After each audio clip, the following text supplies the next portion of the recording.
E se eu te dissesse que o Neo é o Messias do avesso da humanidade? Como assim, Carol? Messias, Jesus Cristo. Todas as outras ordens messiânicas e todos os outros messias que vieram antes e depois dele. E se eu te dissesse que ele é o anti-messias? E se eu te dissesse que o Smith é uma alegoria para Lúcifer? Olha aí, mais uma vez, são histórias bíblicas em produções hollywoodianas. Aí eu te pergunto, sou eu que tenho um problema com isso?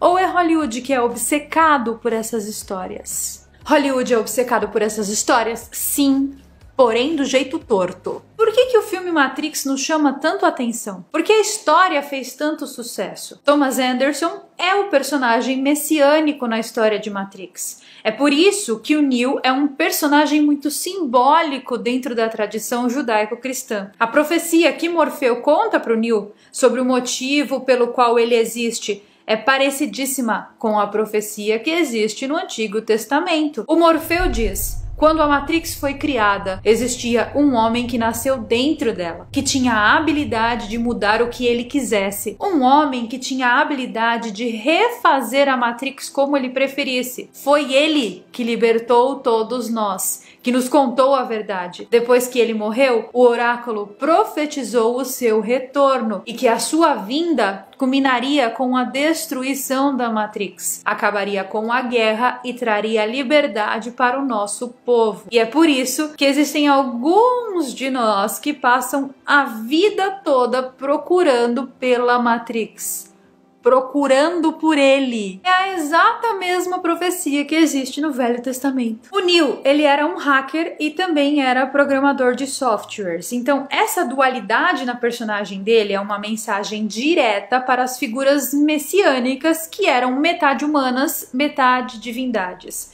Neo e Thomas Anderson são apresentados como duas pessoas totalmente diferentes, mesmo eles sendo a mesma pessoa. Os ensinamentos da ressurreição de Jesus nos evangelhos nos mostram que o apóstolo Tomé estava cético quanto à ressurreição de Jesus. Ele teve que tocar, no corpo de Jesus para entender que realmente ele tinha voltado. Anderson significa filho de Ander, ou seja, Ander, son. Son é filho em inglês, que deriva do nome grego Andreas, que significa filho do homem. Então existe essa dualidade dentro do personagem. Ele é ao mesmo tempo dentro e fora. O Thomas Anderson, ele é o cara cético, que questiona a sua própria realidade. E do outro lado, a gente tem o Neo, que acredita. Neo é o Salvador, Ele é igualmente a Jesus Cristo. Ele morre e depois ele ressuscita e depois ele se sacrifica pela humanidade. Nessa cena aí, a gente percebe que existe luz,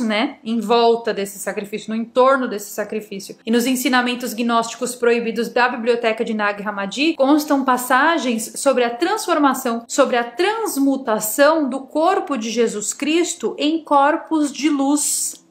Então, qualquer semelhança com os textos gnósticos é mera coincidência. Tem uma série aqui no canal de 3 capítulos com esses ensinamentos dos gnósticos. Se eu fosse você, eu não perderia por nada. Vou deixar o link da série aqui embaixo, na descrição desse vídeo. Ah, Carol, você está falando de novo que é um filme de Hollywood, aliás, 4 filmes de Hollywood, que possuem uma temática gnóstica? Sim. Só que no filme Matrix, o Neo, ele é um messias meio virado do avesso.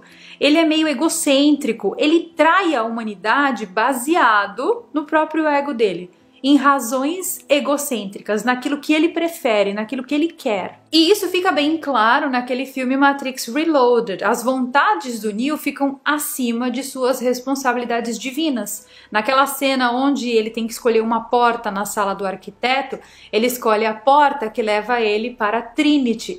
Inclusive, percebam que o nome da Trinity é uma referência à experiência de Trinity, que foi a experiência que testou a bomba atômica. E isso você pode entender melhor no vídeo que eu falei sobre Oppenheimer. Então, sim, todos os vídeos aqui desse canal estão conectados de uma maneira que você não faz nem ideia. Isso, gente, é a agenda da seita. Eles falam, faça esse antes, esse depois. Aí vocês acham que vocês estão comentando, Carol, fale sobre a Matrix. Na verdade, tudo isso é sugestionado. E digo-lhes mais, nada é aleatório, Damaris? O cão é muito bem articulado. Então essa opção da porta que o Neil faz, né, ela é completamente oposta à opção que Jesus fez, porque Jesus escolheu a humanidade. O Neil escolheu a mulher que ele amava. O arquiteto conta para o Neil que tiveram 5 salvadores da humanidade que antecederam ele. E, gente, isso é uma ligação, uma relação aos arquétipos de salvadores da história da humanidade.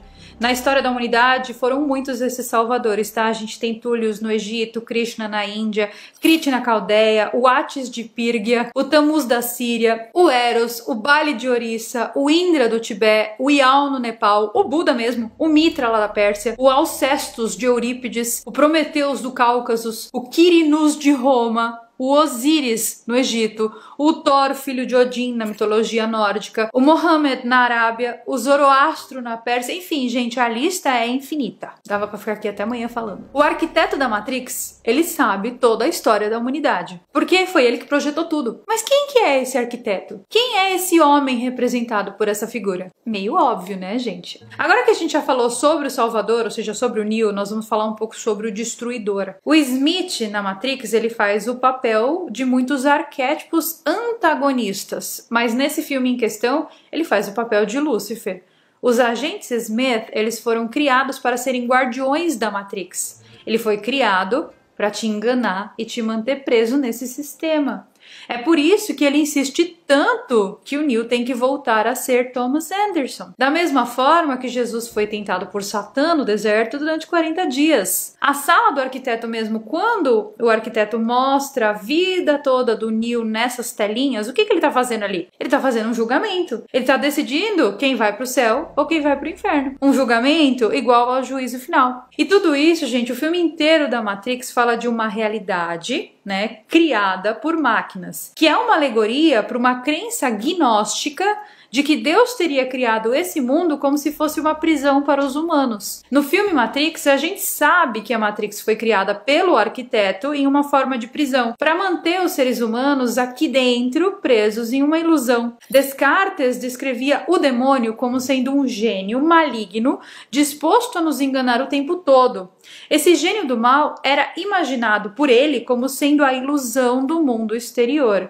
E, gente, tem demônio pior do que a ilusão da terceira dimensão? Tem demônio pior do que a ilusão desse mundo? A ilusão é a verdadeira Matrix. Esse filme é uma obra-prima do despertar. A pessoa que entende o verdadeiro significado por trás desse filme, ela sai assim que ela não volta mais. E depois pra voltar é difícil, você vai ter que fazer força e você não vai mais se encaixar. Os filmes Matrix, eles não foram criados para dar respostas. Pelo contrário, eles foram criados para nos prover questionamentos. O que, na minha humilde opinião, é ainda mais interessante. Eu não sei você, tá? Mas eu tô aqui cheia de questionamentos sobre a realidade, sobre a Matrix. E pensar em tudo isso me faz questionar ainda mais. Eu espero que vocês tenham gostado dessa análise curta, porém eu gosto de bater ali nos pontos exatos sobre o filme Matrix. Eu espero que eu tenha agradado você.